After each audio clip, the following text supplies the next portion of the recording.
Yo, welcome back. And in this video, I'm gonna give you the 7 tips on how to grow your fan base and following on Instagram if you're a rapper. Adelante, make the beat drop. I'm Adelante of AdelanteMusic.net, and I've used these strategies personally and with some of my artists that I've been working with to grow their fan base and grow their engagement on Instagram. Oh, and make sure to stay tuned to the very end for the bonus tip that's gonna help you blow your account up. I've used it, other artists have used it, other accounts in different niches have used it. This one tip will help you blow your account up, so stay tuned. Now, tip number 1, this one's very basic but very important, and that's to schedule your posts. You don't wanna scramble at the last minute to find out what you want to post or what you're gonna post, and then that post not do very well because there wasn't that much work put into it. And this is something that I still do every single week. On Sunday nights, I write out everything that I need to do for the week. This helps me, 1, stay organized. 2, it helps me batch record everything. Batch record means that you're recording a bunch of content at once and then posting it throughout the week or throughout the month. And this is very important because it helps you stay consistent and it helps you stay organized. Now, those are 2 very important things that you need in order to grow any social media. In order to grow any fan base, you have to be consistent and you have to have content that is organized and it's out there, again, on a consistent basis. So schedule your posts. Number 2, create shareable content. Now, I understand all of us believe that our content is shareable, right? Whether it's our beat making videos, whether it's our music that we're dropping, we believe that this is something that everybody should love and everybody should share. However, that's not always the case. So you want to get creative with it. You want to figure out ways to get people to share your content without directly asking them. Now, your fans that are already rocking with you, that's a different case, right? Because they already love your music. They already love you as a producer, as an artist, so they're gonna rock with you no matter what. However, if you wanna grow your following, if you wanna get new fans, you have to bring them in a creative way. One of the best ways to do that is to look at other artists' pages or other producers' pages and see what they're doing. You're gonna wanna put your own spin on it, but they're laying out the blueprint of what is working on Instagram, especially if it's the niche that you're looking for. For example, there are rappers like Fabulous and Locksmith who hold challenges when they drop new music. The way they do this is that they release a new song and then they create a challenge where they leave a verse open in their song and they invite other artists to rap over that open verse and then they feature them on their page. Now, this is an easy way to gain exposure fast because what they end up doing is that they post the ones that they like the most on their page. Now, if you look at Locksmith, if you look at Fabulous, they got a huge established fan base already. So if they feature you on their page, then you're gonna get the exposure to all of their fans. Now, what I do is I jump on those beat challenges as well, but I'm looking through the hashtags and I'm looking for new artists to work with. If I see somebody who completely bodies that challenge, I message them, I let them know that I checked it out, and then we start building a working relationship around that. But it's something that I like to do as a producer to find new artists. So make sure you do this because this is an easy way to create shareable content that can then get shared across multiple different accounts. Tip number 3 is jumping in the comment section, right? Now, this works for everybody that you're trying to build a relationship with on Instagram and potential features or working collaborations. Now, the way you gotta do it is you jump into the comments and start engaging in discussion. Now, this doesn't mean you're selling people on your music. It doesn't mean you're offering your services. You're just having a conversation, right? As if you were just having a conversation with somebody out on the street or if you were going to a meetup or something. This plays into my next tip, which tip number 4 is jumping in the DMs. Once you start commenting on their posts, and let's say you're already having a discussion with them and they're going back and forth with you, then you're gonna wanna follow up in the direct messages. The way Instagram works is if you message somebody and they don't follow you back, then it sends it into a folder called requests. And then that person who holds that account has to tap on those requests and then manually approve them or start engaging in the conversation with them in order for them to move into their inbox, right? So 1, a lot of the times messages can get lost or not replied to as quickly when they're there. However, if you've already started commenting and engaging in a conversation in the comment section, then when that artist or that producer goes into the requests and they see your name pop up, they're more likely to engage and write you back. So that's why it's a 2-step thing. Start in the comments, engage in a consistent conversation across a lot of their posts, and then follow up in the direct messages. 5th, using specific niche hashtags.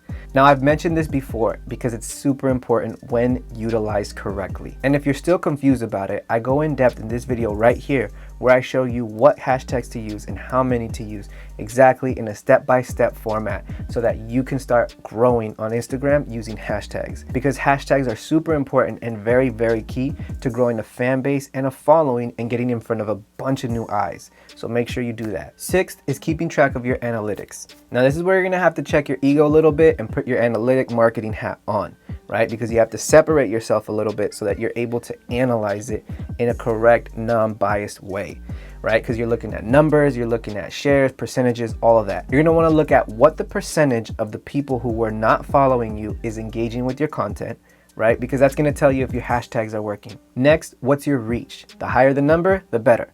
And lastly, your impressions. Again, the higher the number, the better. And under impressions, you're gonna wanna look at where your traffic is coming from. Is it coming from the explore page, from the home page, from your profile, or from other, right?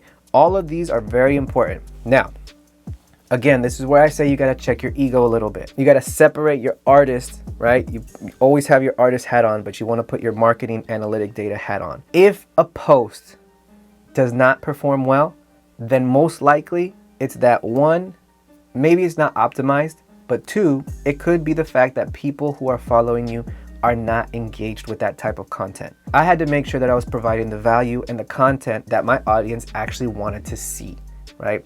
So for a while I was posting beat making videos and those did well, but they weren't really growing my account enough, at least is what I wanted.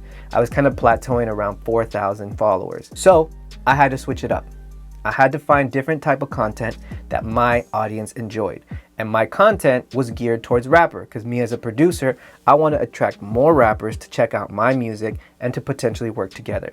So I have a lot of knowledge around what to do and how to market your music. So I started providing that to rappers. What ended up happening was that they were engaging with my content, they would follow me, and then they would follow up with me about potential collaborations, buying beats, marketing advice, rolling out, music rollout plans, all of that. So this took a lot of time to analyze that data and then again to separate myself from that post or from that data so that it didn't get in the way of me really creating and putting the content out there that my audience really enjoys. 7, do not buy fake followers. I can't stress this enough, and I've seen it happen over and over again. People get desperate because they want to get over a certain number of following, and then boom, in a matter of minutes or sometimes hours, their accounts have grown from 1,000 to 15,000 followers. For one, people notice, and then you see that and you're like, dang, like I really wish they would have grinded it out and got to those 15,000 in a real way. However, that's not on me to judge. People are going to handle their accounts however they want. But on the analytics side, right, and this is the key, their engagement drops. It plummets. And let me tell you why. What ends up happening, let's say you have 2,000 followers, right? Real followers that you've built over the year and a half. And then you buy 9,000 fake followers, right? 11,000 followers total. You post something and it shows it to those 9,000 followers that are empty accounts. They don't engage, they don't comment, nothing. Well, it sends all that data back to Instagram and it says basically that your content is trash. So what Instagram does is that it suppresses your content and it doesn't actually show it to any of the real people who follow you. So then you're looking at your analytics and you're like, well, damn, like it's gotten 2 likes, it's gotten no saves, there's no comments, nothing. I've been using my hashtags, I've been using everything that Adelante's been telling me, but the key is that it's showing it to all those fake accounts, right? There's no engagement. So my suggestion is if you have bought fake accounts, you go in and you delete them from your following, right? It's gonna take a long time and it's gonna suck if you've bought thousands of them. However, your follower count's gonna go down, your engagement's gonna go up because when you post something, it's gonna actually show it to the people who engage with you. Now check these analytics out. This is what I mean. You'll see the likes, the shares, the saves, the comments, they're all up there in numbers, which means that these people are actually engaging with my content on a consistent basis. I'm not trying to just blow smoke here. I'm telling you what actually works. So do not buy fake followers. And if you have, please go delete them right now. Yo, and now we've made it to the bonus tip. Now I've talked about this on Instagram a lot. This is the key. This is like the secret sauce cheat code right now, and that is using Instagram Reels. Now, I know when Instagram Reels dropped, everybody said, oh, but it's just a copy of TikTok. It is. It's Instagram's copy of TikTok. However, are you going to use it to grow or not? When I started using it, my views were low. You know, my views were really low. My count wasn't doing very well. So I started using Instagram Reels because I missed out, I feel like, on the beginning of TikTok, and I knew Reels was coming, so I said I'm not gonna miss out on this. I started posting and boom, look what happened. Bam, bam, bam. All over 100,000 plays. These posts started blowing up, and all of a sudden, I started getting way more engagement. So, secret sauce, cheat code, use Instagram Reels. Now, once you start building a fan base and you start releasing the songs, you're gonna wanna make sure that you're registered properly with a PRO, a performing rights organization. And in my next video, I'm gonna be breaking down ASCAP versus BMI, which are the two biggest PROs in the United States. So if that's something interesting, make sure to check out the next video. And if you wanna learn how to collect all the royalties on your songs, make sure to check this video out. I'm Adelante of AdelanteMusic.net. Go out and make some dope music. Peace.